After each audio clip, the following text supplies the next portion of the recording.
का घर पुराने कब्रिस्तान के पीछे था और उसके घर के छत से वो कब्रिस्तान अच्छे से दिखता था और रोज उस कब्रिस्तान को पार करके ही अपने काम पर जाता था। मनोहर के 2 बच्चे और एक बच्ची थी। बड़े बेटे का नाम था रॉकी और छोटे बेटे का नाम था विक्की और उसके बच्ची का नाम था सोनिया। लेकिन सोनिया बाहर रह के पढ़ाई करती थी। एक बार गर्मी की छुट्टियों में रॉकी और विक्की की बहन सोनिया आई हुई थी। तीनों मिलकर रात के लगभग 12 बजे एक रूम में ट्रूथ और डेयर खेल रहे थे। रॉकी सोनिया से पूछता है कि तुम ट्रूथ लोगी या डेयर। सोनिया डेयर लेती है और पूछती है कि तुम लोग कुछ खतरनाक करने के लिए तो नहीं कहोगे। फिर रॉकी बोलता है ये हुई ना बात, तो जाओ अब छत से घूम के आओ और छत पर रखे गमले में से फूल तोड़ कर लाना होगा, तभी हमें पता चलेगा कि तुम छत पर गई हो। फिर सोनिया बोलता है छत पर से तो कब्रिस्तान दिखता है। नहीं बाबा, मैं नहीं जाऊंगी। रॉकी और विक्की दोनों सोनिया को छत पर जाने के लिए जबरदस्ती बोलते हैं। सोनिया छत पर जाती है और जैसे ही गमले में लगे फूल की तरह बढ़ती है तभी उसकी नज़र कब्रिस्तान की ओर पड़ती है। कब्रिस्तान में एक बड़ा सा सूखा पेड़ होता है। वो देखती है कि उस पेड़ पर एक सर कटी हुई उल्टी लाश लटक रही होती है।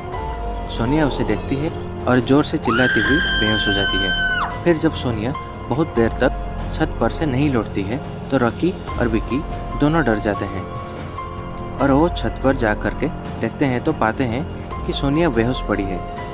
तो तुरंत मनोहर को बुलाते हैं और सारी बातें बताते हैं। फिर मनोहर बोलता है तुम तीनों को ऐसा खेल खेलने की ज़रूरत क्या थी।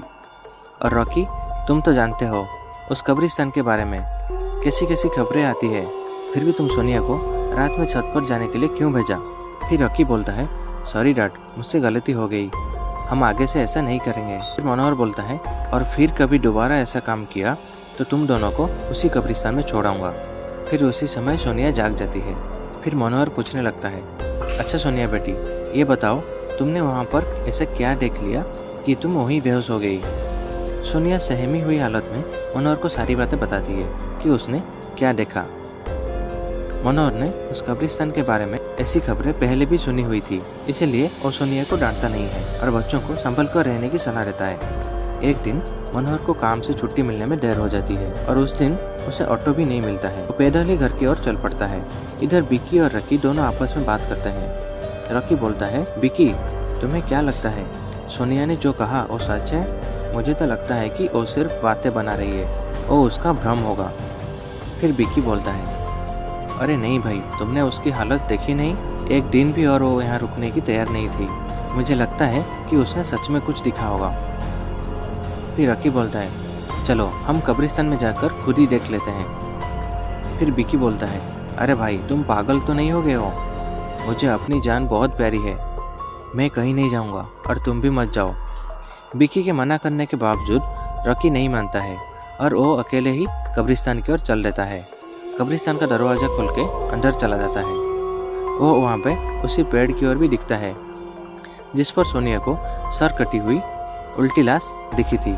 रॉकी खड़े होकर उस पेड़ की ओर देखता है, तभी एक अदृश्य हाथ उसके पैरों को पकड़ लेता है। रॉकी डर जाता है और जोर से चिल्लाने लगता है। दूसरे कोने पर एक कब्र होती है जो कि खुली हुई होती है, उसके ऊपर खून लगा हुआ होता है।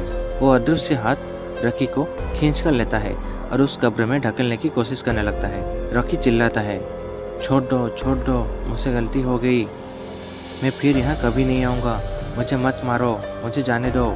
मनोहर काम से पैदल घर पहुँचने वाला ही होता है। जैसे ही वो कब्रिस्तान से गुजरता है उसे रॉकी की आवाज़ सुनाई देती है। फिर मनोहर बोलता है ये क्या, ये तो रॉकी की आवाज़ लगती है, ये तो कब्रिस्तान से आ रही है, मुझे जाकर देखना चाहिए। मनोहर कब्रिस्तान में चारों ओर देखता है लेकिन रॉकी कहीं नहीं दिखाई देता है। वो घर लौटकर आ जाता है और विक्की से पूछता है कि रॉकी कहाँ है। फिर विक्की बोलता है पापा, मेरे बार बार मना करने के बावजूद भी रॉकी कब्रिस्तान में चला गया। वो जानना चाहता था कि सोनिया जो कह रही थी वो सच है या नहीं। फिर मनोहर बोलता है हमारे पास समय बिल्कुल भी नहीं है, जाओ घर के मंदिर में शंख में जो जल रखा है वो जल्दी से लेकर आओ, हमें रॉकी को खोजने कब्रिस्तान जाना पड़ेगा। विक्की वो जल लेकर आता है। मनोहर और विक्की कब्रिस्तान में जाते हैं। मनोहर जल छिड़कता है, किसी के घसीटने का निशान दिखाई देता है। वो समझ जाता है और फिर उस निशान का पीछा करते हुए उस कब्र तक पहुंच जाता है। फिर मनोहर उस कब्र के आसपास जल छिड़कता है। कब्र से अजीब अजीब सी आवाजें आती है। विक्की बहुत डर जाता है। फिर मनोहर बोलता है मुझे लगता है कि श्रापित प्रेत आत्माओं ने रॉकी को इस कब्र के अंदर कैद कर लिया है। हमें जल्दी ही इसे निकालना होगा। तुम वो पवित्र जल आसपास छिड़कते रहो, इससे हमें उस प्रेत आत्माओं की कोई नुकसान नहीं पहुंच पाएगी। मैं कब्र को खोलने की कोशिश करता हूँ। मनोहर उस कब्र को खोलने की बहुत कोशिश करता है और अंत में वो कब्र खुल जाती है। उसके अंदर रकी लथपथ बेहोश पड़ा होता है। मनोहर रकी को लेकर हॉस्पिटल जाता है। उसकी हालत बहुत ही गंभीर हो जाता है।